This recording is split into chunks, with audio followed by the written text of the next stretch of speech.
के चलिए घर में आप हैं, 4-5 आपके बाल बच्चे हैं, तो उनमें भी कहीं न कहीं कभी न कभी खटास होता रहता है। जी। तो उन चीज़ों से ऊपर उठ के बिहार के भारत के सर्वांगीण विकास में हमारी भागीदारी हो, हम इसके लिए इस कुर्बानी को दे सकते हैं, हम लोग चलेंगे, हम लोग साथ रहेंगे। प्रत्यक्ष अप्रत्यक्ष रूप से कहीं न कहीं उनके अंदर वो हमेशा एनडीए का जो छाप है उनके ऊपर रहा है, और एनडीए से वो मतलब बस अपनी कभी-कभी वो भटक जाते हैं अपने बात से, लेकिन वो अपने आप को कभी भी एनडीए से अलग नहीं कर पाते हैं। नहीं कर नीतीश कुमार कभी भी आप शुरू से उनकी राजनीतिक परिपाटी को देखिएगा, तो उन्होंने शुरुआत ही करी थी, उनकी जो शुरुआत हुई, उनकी नींव हुई, जहाँ से वो जाने गए, वो था माननीय लालू प्रसाद जी के अगेंस्ट जाके काम करना। जी। उनके उन्हीं की छवियों के, उनकी धूमिल छवियों के ऊपर ही राजनीति करते आए हैं। जी नमस्कार, बिहारी करेजा के इस शो में बिहार के राजनीति गलियारों में एक बार फिर से उथल पुथल हो गई है, और इसी पे बात करने के लिए आज हमारे साथ हम पार्टी के शिक्षक प्रकोष्ठ व राष्ट्रीय अध्यक्ष, साथ में ही प्रवक्ता रंजन सर हमारे साथ आज मौजूद हैं। सबसे पहले बहुत स्वागत है सर आपका। धन्यवाद सर, जैसा कि अभी देख रहे हैं कि संयुक्त रूप से बिहार में आरजेडी और जेडीयू की सरकार थी। अभी सरकार में कुछ अनबन है, सरकार टूट रही है, तो आपको क्या लगता है कि इसमें क्या हम पार्टी के लिए ये आपदा में अवसर का समय है? देखिए, सबसे पहली बात तो ये समझिए कि हम एनडीए के घटक दलों में से एक हैं, और हम इधर-उधर जाने में विश्वास नहीं रखते हैं। हमने हमारे पार्टी के संरक्षक महोदय माननीय जीतन मांझी जी और हमारे पार्टी के राष्ट्रीय अध्यक्ष डॉक्टर संतोष कुमार सुमन ने बड़ा क्लियरली ये बोल दिया था कि हम कभी भी किसी भी चीज़ों में अपनी भागीदारी जब एक बार दे देते हैं, तो हम वहाँ से अपनी बातों को अलग नहीं करते। तो हमारा स्ट्रॉन्ग कमिटमेंट एनडीए के साथ रहा। यशस्वी प्रधानमंत्री हमारे नरेंद्र मोदी जी के कर कमलों के द्वारा जो अभी काम नए-नए काम किए जा रहे हैं, उसमें हम लोग का सपोर्ट पूरा रहा है, और हम लोग इसी पे हमारा जो सोच है, हमारा सोच बस इसी पे हमेशा केंद्रित रहता है कि कैसे हमारे बिहार के साथ-साथ हमारा अखंड भारत का विकास हो। हम लोग इसके इसके लिए जो भी ज़रूरत की आवश्यकताएँ पड़ती हैं, उस पे हम लोग सपोर्ट करते आए हैं, और हम एनडीए में साथ थे, साथ हैं और हमेशा साथ रहने के लिए कटिबद्ध हैं। रही बात उनके पलट के आने या जाने की, तो ठीक है, हम उनका स्वागत करते हैं। उन्होंने जो काम किया है वो काबिल तारीफ है, तो उस पर हम टीका टिप्पणी नहीं करें हम लोग। हाँ, उनको वो आ रहे हैं घटक दल में, उनका स्वागत है। उनके आने से हमारी पार्टी भी कहीं ना कहीं मजबूत होगी, हमारा एनडीए मजबूत होगा। लेकिन हाँ, हमको उससे कोई सरगर्मी नहीं है, हम भी एक पार्ट हैं एनडीए के, और एनडीए में जो हमारी आवश्यकताएं हैं, जो हमारे पार्टी की जो जरूरत होंगी, उसको एनडीए हमारा पूरा करेगा। हम हमारे घटक दल जो है हमारी बातों को समझेंगे। जी। इसी के साथ सभा में बड़े ये कह लीजिए कि मतलब अपशब्दों के साथ नीतीश कुमार ने जीतन राम मांझी को संबोधित किया था। वो आपको भी पता है कि मैं शब्दों का उपयोग नहीं करना चाहूंगा। तो क्या उन शब्दों का इस्तेमाल करने के बाद भी आपकी जो हम पार्टी है वो आसानी से या आरामदायक तरीके से जेडीयू के साथ जुड़ना पसंद करेंगे?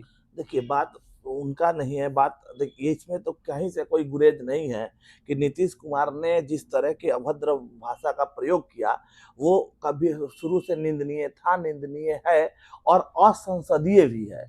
आप एक वरिष्ठ नेता को इस तरह से बोले, तो वो कहीं से शोभनीय नहीं है। जी। रही बात उनके आने जाने की, तो हम उनका स्वागत करते हैं। हम एनडीए की बात करते हैं, हम एनडीए में हैं। एनडीए के ग्रोथ के लिए 24 के चुनाव में हम अच्छा कर सकें, 2025 का जो यहाँ विधानसभा का चुनाव है, उसमें हमारी सरकार बने और हम लोग अच्छा काम करें कि बिहार का सर्वांगीण विकास हो। तो कहीं ना कहीं यहाँ बिहार के गरीब तबके के लोग जो हैं, जो हमारे दलित भाई हैं, उनके विकास के लिए हम हमेशा से कटिबद्ध रहा है। तो उनके विकास को देखते हुए अगर हमें कुछ कॉम्प्रोमाइज भी करना पड़ रहा है, तो हम उसके लिए तैयार हैं। हम उनको स्वागत करते हैं हम एनडीए में, लेकिन हमारा स्टैंड अलग रहा है। हम अपने लिए जाने जाते हैं, हम अपने गरीब भाइयों के लिए जाने जाते हैं, उनके लिए काम करने के लिए जाने जाते हैं। माननीय जीतन राम मांझी जी ने इन चीज का प्रतिरोध उन्होंने प्रकट भी किया था कि हाँ उनकी अमर्यादित बातें बोलते हैं, तो जी चलिए वो अलग बात है। वो एक ही जगह पे आप मान के चलिए, घर में आप हैं, 4-5 आपके बाल बच्चे हैं, तो उनमें भी कहीं ना कहीं कभी ना कभी खटास होता रहता है। जी तो उन चीजों से ऊपर उठ के बिहार के, भारत के सर्वांगीण विकास में हमारी भागीदारी हो, हम इसके लिए इस कुर्बानी को दे सकते हैं। हम लोग चलेंगे, हम लोग साथ रहेंगे यानी और कि अच्छा काम करेंगे। निजी स्वार्थ को भूल करके देश सेवा और राष्ट्र सेवा के लिए मांझी जी इस चीज के लिए तैयार हैं कि अगर जेडीयू सामने से आती है, साथ का वादा करती है, साथ में हाथ मिलाती है, तो आपसी रंजिशों को या आपसी विवादों को भूल करके भी राष्ट्रहित के लिए, प्रथम राष्ट्रहित को देख के सोचा जाएगा, जी जरूर जरूर है ना। जरूर जरूर। अच्छा, इसी के साथ एक सवाल और आता है कि अभी शिक्षकों की बहाली हुई है और अच्छे संख्या में हुई है, यहां तक कि बिहार और बिहार के बाहर के भी लोग आकर के बिहार में नौकरी लेकर गए हैं, इससे मुकरा नहीं जा सकता है। तो इसी के साथ सवाल ये उठ जाता है कि इस पूरे सिलसिले का जो है वो क्रेडिट अकेला तेजस्वी यादव जी को दिया जा रहा है कि इस कार्य में कहीं ना कहीं सिर्फ तेजस्वी यादव है जो लीड रोल पे इस चीज को देख रहे देखिए, हैं। जब बातें टूटती हैं तो सभी लोग अब एक होड़ में लग जाते हैं कि चीजों को अपने पाले में कैसे पढ़ाया जाए, और ये कहीं ना कहीं ये परंपरा चलती आई है, तो ये इस पे छीटाकशी नहीं करेंगे। हाँ, इससे इसको टीचरों की बहाली हुई है, और कहीं ना कहीं इससे हमारे जो युवा भाई हैं वो, उन लोगों को एक बहुत हद तक उनको नौकरियां मिली हैं और वो आश्वान्वित हुए हैं। तो उसमें भी नीतीश कुमार की भागीदारी को नकारा नहीं जा सकता है। वो मुख्यमंत्री है, तो बिना उनके गाइडलाइंस के ये तो हुआ नहीं है।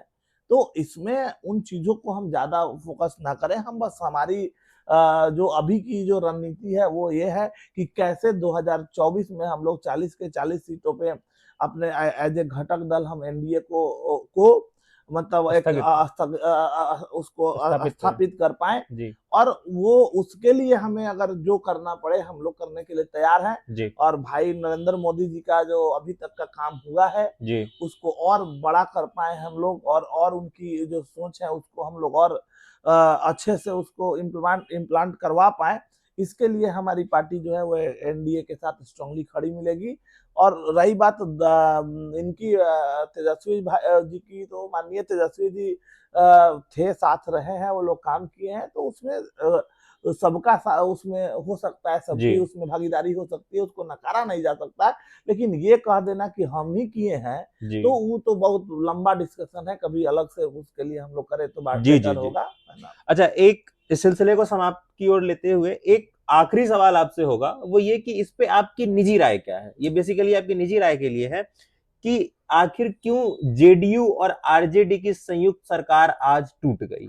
देखिए, शुरू से ही इनका एक बात तो आप समझिए, शुरू से आपका कुछ अलग इथिक्स होता है, हर का अपना अपना इथिक्स होता है। जी नीतीश कुमार कभी भी आप शुरू से उनकी राजनीतिक परिपाटी को देखिएगा, तो उन्होंने शुरुआत ही करी थी, उनकी जो शुरुआत हुई, उनकी नींव हुई, जहां से वो जाने गए, वो था माननीय लालू प्रसाद जी के अगेंस्ट जाके काम करना। जी उनके उन्हीं की छवियों के, उनकी धूमिल छवियों के ऊपर ही राजनीति करते आए हैं। जी तो अब उस राजनीति कर रहे हैं, राजनीति उनके और चमके उसी से, और फिर जाके आप वहीं जुड़ जाएंगे, जी। तो कहीं ना कहीं आप असहज होते चले जाएंगे। हाँ हाँ। तो उसी असहज होने का उनका कारण बस यही रहा कि वो कभी उस साथी नहीं थे। प्रत्यक्ष अप्रत्यक्ष रूप से कहीं ना कहीं उनके अंदर वो हमेशा एनडीए का जो छाप है उनके ऊपर रहा है। और एनडीए से वो मतलब बस अपनी कभी कभी वो भटक जाते हैं अपने बात से, लेकिन हम्म। वो अपने आप को कभी भी एनडीए से अलग नहीं कर पाते हैं। नहीं कर पाते हैं। इसलिए मुझे लगता है कि वो कभी उनको भी अब अगले बार अगली चीजों को अब शुरू सीधे से समझना चाहिए उनको, और ये समझना चाहिए कि बातें जो है वो अगर एनडीए में अगर है, जी तो उनकी भी कहीं ना कहीं एक एक जो पहचान है वो बनी रहेगी। और अदरवाइज फिर उनके लिए दिक्कत की बात है। दिक्कत की बात है, यानी कि भविष्य में उनके सरकार को हो सकता है कि खतरे में आ मतलब सके। खतर सरकार नहीं कहिए, उनकी पार्टी जो है, हर हर पार्टी जो होती है ना, हर अपनी एक अपनी उनकी कार्यशैली होती है। जी और जिस बुनियाद पे आप खड़े होते हैं, आपको उस बुनियाद के आसपास रहना चाहिए। जी अगर बुनियाद से आप दूर हट जाएंगे, जी चाहे आप 2 सीट पे हो या एक भी सीट पे ना हो, या आप 50 सीट या 100 सीट तक पहुंच जाए। जो बुनियादी ढांचा आपने शुरू किया है, जहां से आपने अपने आप को ग्रोथ करना शुरू किया है, जी जिसके अगेंस्ट आप उसी के साथ जुड़ जाइए, तो स्वाभाविक है आपका राजनीतिक हैसियत, राजनीतिक कैरियर समापन की ओर और घटने की तरफ चला ही जाता है। जी इसलिए मेरा पर्सनल आकलन यही है कि वो कभी भी वहां सहज रहे नहीं, और असहजता का ही कारण है कि वो आज फिर से अलग होके एनडीए के पार्ट हुए हैं। जी मेरी पार्टी की तरफ से, हिंदुस्तानी अवाम मोर्चा की तरफ से, क्योंकि वो कहीं ना कहीं एनडीए को मजबूत करने में अगर अपनी भागीदारी देते हैं, तो उनका स्वागत हमारी तरफ से रहेगा। रहेगा। तो नमस्कार, बिहारी करेजा देख रहे थे आप। सर बहुत शुक्रिया, आपने अपने धन्यवाद। कीमती वक्त हमारे लिए निकाला। धन्यवाद। देखते रहिए हमारे साथ, चुनाव से जुड़ी हर मुद्दे के लिए हम आपको अपडेट देते रहेंगे। तब तक के लिए नमस्कार, जय हिंद, जय भारत।